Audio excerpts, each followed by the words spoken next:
Hi everybody, I hope you're having an awesome day. I'm having a stupendous day. Started with a workout this morning, and then I jumped into a wonderful call with a bunch of different people, actually a couple different calls with a couple different people, and now I'm here with you. So, some of you know that I'm actually a classically trained pianist, and I've decided that there's just way too many videos out there with people just standing in front of the camera and yapping at it, and I think that's boring. So, I would like to play with you a little song.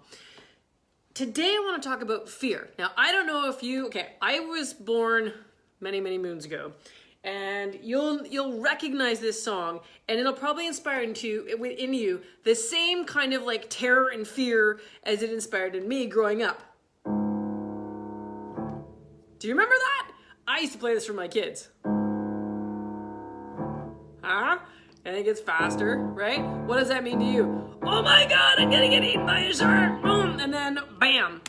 The funny story behind that is Steven Spielberg they had a whole problem with that shark, the prop that they were using. And so because they couldn't show the whole shark, they had to create tension with music. I don't know about you, but that created a lot of tension for me. So, let's talk about fear for a second. I have many fears. Lots of different things which totally freak me the heck out. But there's been something that I've been doing over the past little while that has really helped. And it is such a small thing. Now, I will preface this with, this isn't going to be for everybody. But it's something that I'll explain to you when I show it to you, why it's so powerful and why it works. So, we're going to leave my piano, get rid of that notification, and I'm going to show you something which is, you're going to laugh. You guys are going to laugh because you're like, I don't think so. I'm going to turn my camera on. Give me a second. Okay, so, it's backwards. Anyway, so, okay, get a mirror and look at this. It says, I love cold calling. Okay? I don't love cold calling. I despise cold calling. I don't like it at all. But I needed to love it. So, again, sorry that's backwards. I flipped my camera around and then realized that I didn't need to flip it around. Okay, let's turn it around. All right, back to me. Here we go. There it is. Now we can all read it. Yay! It says, I love cold calling. This is a strategy that I have used to overcome my fear of cold calling. I don't like it. I don't like it any more than the next guy. But here's the thing. When you take something like that where you're really afraid of it. Just get rid of some of this light. Okay. And you put something in front of yourself. This is something I got from Chet Holmes from his book, Ultimate Sales Machine. And he also hated cold calling. He did not want to do it. He did not want to go anywhere near it. But he knew that he had to do it in order to achieve success. Part of what I'm doing now is doing a bunch of calls, right? So I've done marketing, and there's a time when you do marketing, and there's a time when you do sales. So I wanted to get really good at the sales part of my organization. So, and to do that, I needed to do cold calling. But remember, I hate it. So how do I not hate something like cold calling? When you put something like that, a little sticky note in front of, and this is in front of my computer, right, as you saw, and I look at it every single day, and I look at it all day long.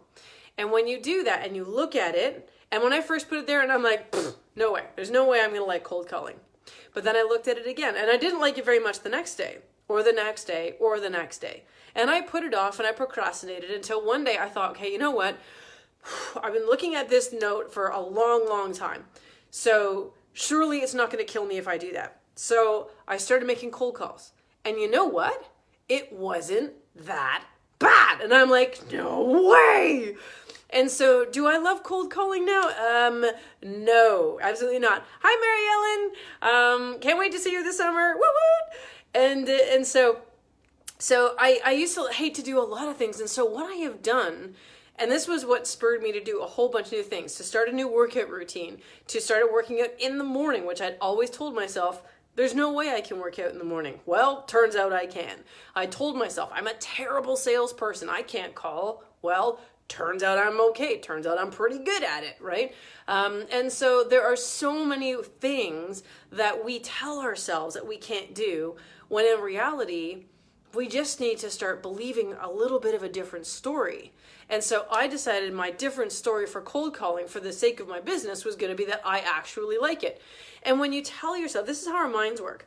if you say something like, okay, I will stop hating cold calling, your brain hears, I hate cold calling. If you say, I love cold calling, then your brain hears, oh, okay, let me get the requisite skills and the requisite mindset and make sure that when you need to do cold calls, you're not a sweaty mess, so that you can actually accomplish that. It's a small thing when you look at it in terms of the amount of energy. It takes the same amount of energy to say, I don't want to do something as it is for you to say that I do. So because there's the same amount of energy, why not say, okay, I am good at this, even though you've never done it. Your brain will catch up.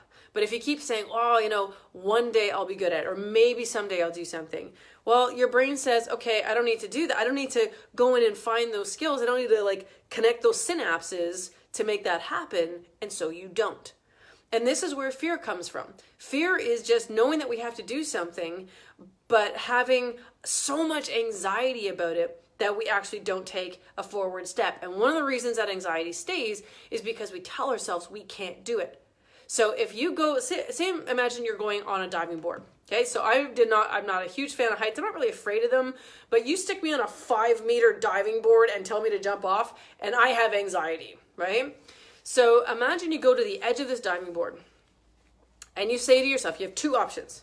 You can say, I can do it, or I can't do it. Takes the exact same amount. Now, that doesn't mean that the fear goes away or that the situation changes just because your brain is you're telling your brain something different. Everything in the environment is the same, but the way that your body will react to the words you say in your head is entirely different. And so if you say, I can do this, I can do this, I can do this, and you say it enough, your brain will believe it, and then you'll be able to do it. So no, do I like cold calling? Probably not as much as I could, but I'm going to work on it every single day. That thing has been there for 2 months now, and I'm not going to ever take it down because I don't feel like I'm really wrapped around it. So I need a visual reminder to keep me in that place of, you do love this. You do. You love cold calling. And when you have stuff like that, again, and this is just cold calling, but you can use it for anything. Say you want to ask for a promotion. Right? Put up something that's like, I'm worth it. And just say to yourself, if you have a negative story, and it could be about your worth, your value, no one listens to me, I'm not important, whatever the story is that you want to change, that you would desperately love it to be different.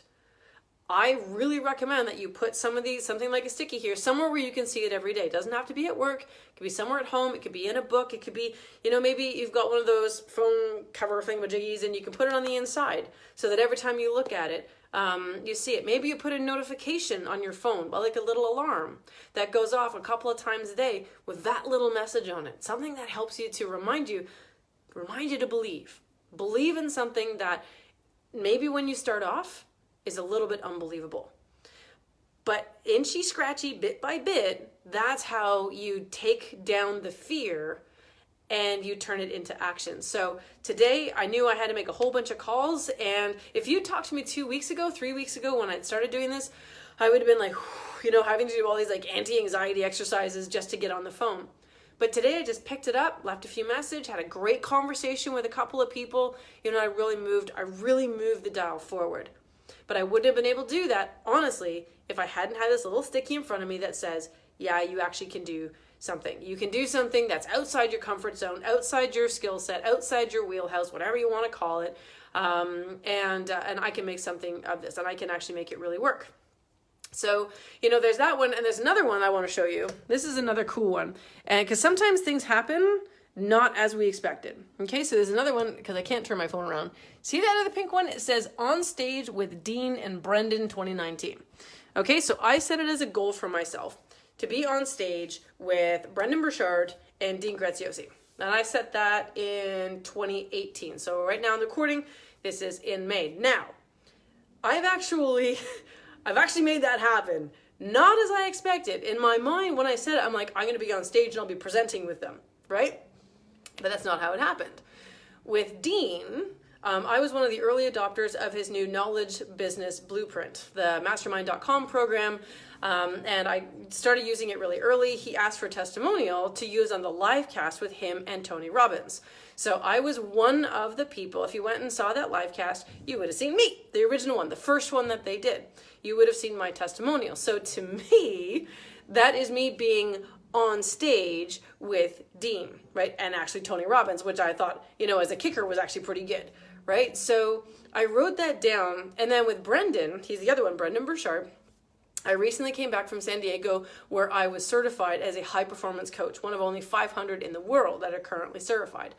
And one of the options they had for newbies was to go on stage and have a picture taken with Brendan, shake his hand, and I was able to say a few words as to why what he's doing is so important to me, and how much I can really get behind him versus some of the other guys out there kind of preaching similar stuff.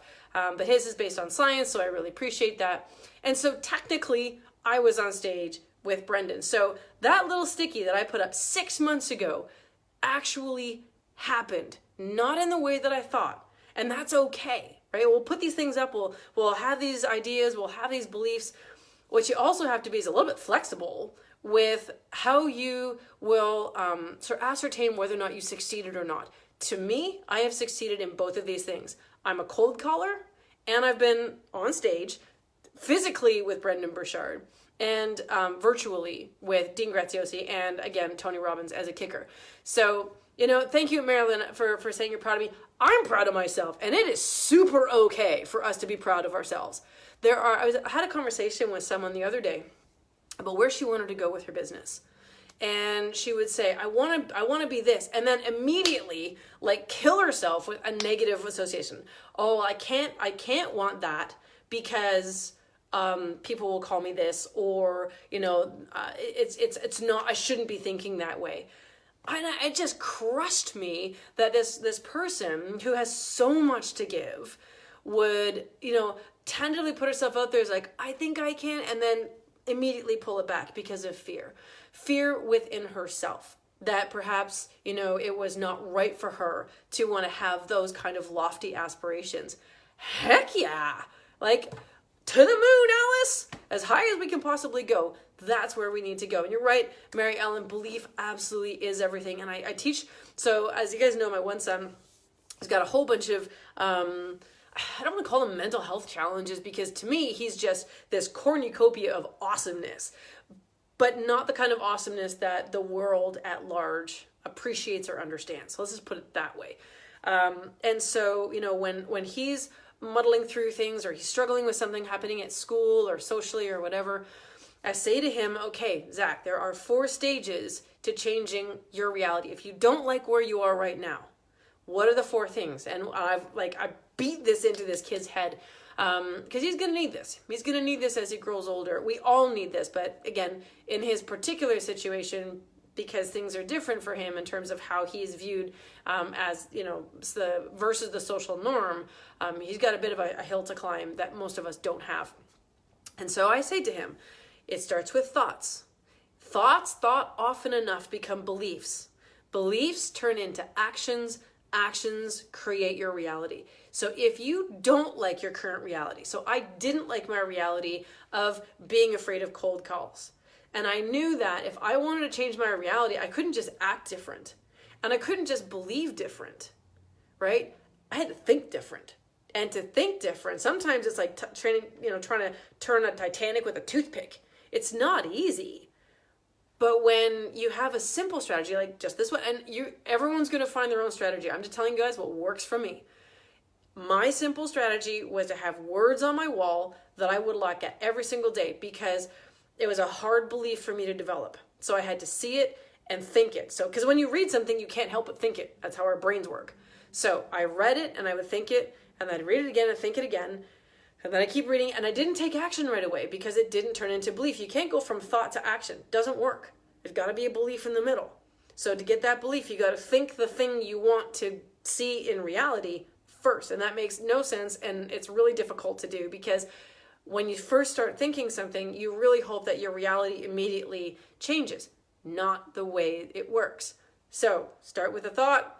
Then you go to your beliefs. So you got to think that 1,000 times a day. You got to think whatever you want. You got to think it 1,000 times a day. then you got to start believing it, right? And again, that belief will get easier and easier and easier the more you say it.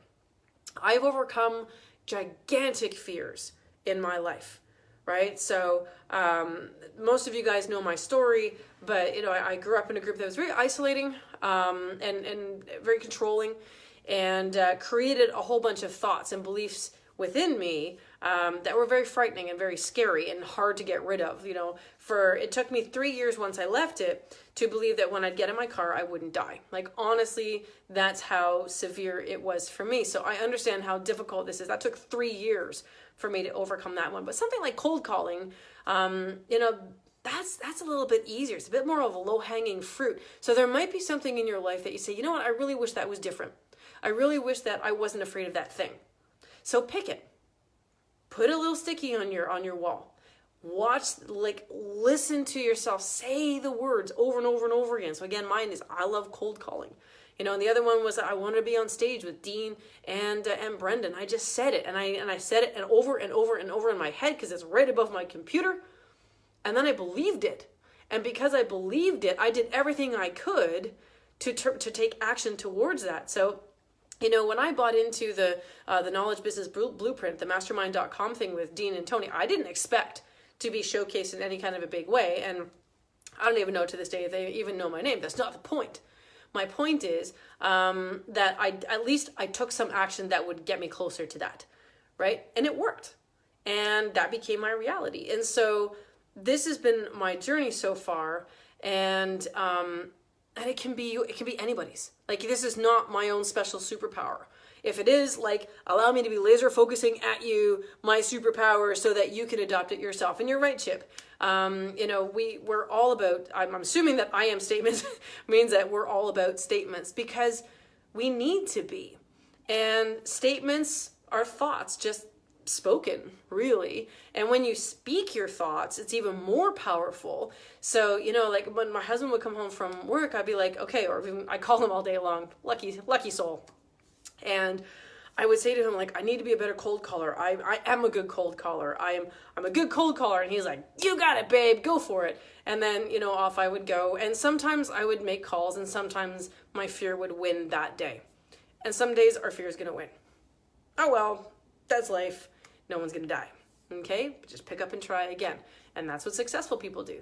It's not that they fall less often than people who are not successful. Most successful people fall more often than those who are not successful, because we're not scared of it, right? So, we when you're no longer scared of things not working, then the fear kind of goes away. And you're like, well, if it doesn't work, it's a test. Nothing is really a failure in life. Everything is a test. And while we can't control what happens to us, we can't change what happened to us in the past, we can change the way that we internalize it, and we can change the way that we approach it. Kelly, I thank you so much for saying that, that this message is inspiring to you. It's one of my words for 2019. And not everyone is going to love every message that I say, but somebody out there needs to hear something. And that's why I encourage all of you who are listening to share your own story. And a lot of people, they hold back, again, with fear, because they're like, I don't look good on camera, or my hair is weird, or I don't know how to do makeup if you're a woman. And honestly, that was a big thing that stopped me from doing videos. But look at it this way. Somebody out there needs you. Somebody out there is afraid. Somebody out there doesn't know what to do. And you, every one of you, has something that someone else needs. And Chip, I'm not even going to respond to that comment, because you get the point. But if you say, and Chip, to your point, you saying that is going to keep you there, right? If you say, I'm a supermodel, then you know what? You're going to get there, right? And again, by supermodel, you might not necessarily be on the cover of Vogue, but if you want to be on the cover of Vogue, put up a sticky. Who knows, right? Everybody can get there. Don't let any, no matter how ridiculous your sticky may look to you, no matter how many people look at that sticky note and say, really? You? Ignore them. I've said this before. Brene Brown said it, and on her recent Netflix, everyone should go watch that, Call to Courage by Brene Brown. And it's no one builds statues to critics. There are tons of people in the cheap seats, tons of people who will criticize the doers, who will laugh at you when you fall, who will say, see, you can't do that. And you have a choice whether you want to listen to them or not. So the only people to whom you should listen to about what it is you're doing in terms of criticism are the people working as hard as you. Those are the only people you should care about. If someone working as hard as you says, I have some feedback for you, listen. But if it's some sort of person who is not showing up, not doing the work, not caring, no, you don't need to listen to them. You're like, no, I don't think so. I'm busy forever. And you let it go. So hopefully this message has been helpful to you guys. There's so much fear out there. I've got 4 kids, and honestly, they're all full of it. Full of fear, full of a lack of confidence because of so many different factors that are affecting them in this day and age. So, practice this yourself so you can pass it on to your children, to your friends, to your colleagues, and the less fear that each one of us, and a lot of us think, well, I'm just one person. But imagine again if we all do the same thing. Ripple effect, guys. It really, really helps. So thank you, Chip. Thank you, everyone, for listening. I wish you guys a fantastic day. Let's all cross our fingers and hope for no more rain. And if you have if you have strategies that you want to share, please post them below. I'd love to hear from them. Okay? I'm off to make a few other calls. Have a wonderful day. Goodbye, Mary Ellen. I'm so glad you loved it. And I'm sure I'll see you guys again tomorrow. Mwah!